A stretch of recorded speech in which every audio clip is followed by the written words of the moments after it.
Hi there, ho there, how's it going out there? There you go, you did it. Welcome to Well Rounded Momma's YouTube channel. Hi, welcome to Well Rounded Momma's YouTube channel. My name's Sherry, joined by Tori. We're both midwives at Well Rounded Mama. If you find this video helpful, like, subscribe, ring the bell. Today, we actually kind of last minute thought of a new topic, and that was preterm labor. And the reason why is because this time of year, it's August, it's hot. It's the best month out of the whole year. She's only saying that because it's my birthday next week. But in Vegas, it's super crazy hot, and so we have so many clients that call us with preterm labor contractions. It's true. Like a lot. So how do you know what the difference is between when you should be worried and when you shouldn't be worried? So let's talk to you a little bit about what is a Braxton Hicks. So Braxton Hicks is a tightening in your uterus. It's totally normal. It's not the same as a contraction. It's not going to become timeable or in a pattern. It's not going to cause dilation. And they're not really painful. It's just like your stomach gets kind of hard. Yeah. And if you have like, I'd say up to like 5 in a day, that could be totally normal. But if you have more than 5 in a day, probably means something else is going on. I always tell individuals, really a Braxton Hicks is just a pretty word for an irritated uterus. So it means your uterus is kind of ticked off, whether it's because it's holding that growing baby, or it's dehydrated, or you have some kind of infection, like a yeast infection, a UTI. And so if you're getting more than 5 in a day, it's a good sign that something is happening to make your uterus manage you. What would a real contraction feel like if we were worried?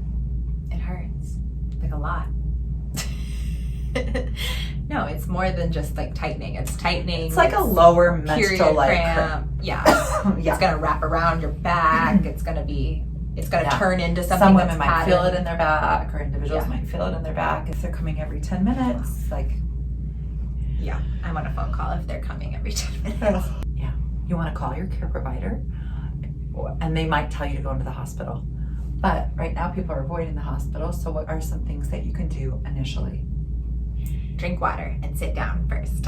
Lay down, put your feet up, drink water. Specifically drink something with electrolytes in it. You could even take a calcium magnesium supplement, because oftentimes it means that your body is robbed of calcium and magnesium. So taking a calcium magnesium supplement, really taking it easy, doing some of those guided meditations or affirmations that we've been talking about in the videos prior.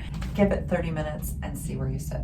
That might help you be able to know. It's a good place to start and see if it's going to progress into something more that's more concerning, or if it's going to fizzle out and be a non-issue.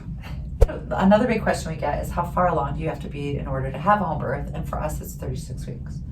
So prior to 36 weeks, if you're having those kind of symptoms, going into the hospital is probably what needs to happen, especially after you've done all of those things after 30 minutes. Mm-hmm.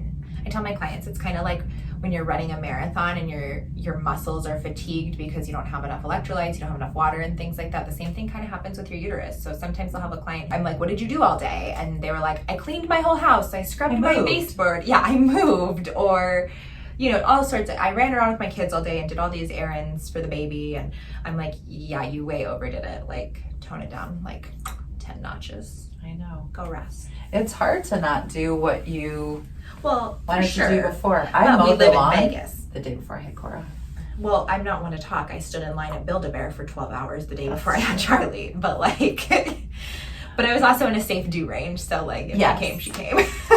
But Cora was 3 weeks late, So mowing the lawn was probably in her best interest. It really was. It was in her best interest. You gotta She's go. like, fine, I'll come out.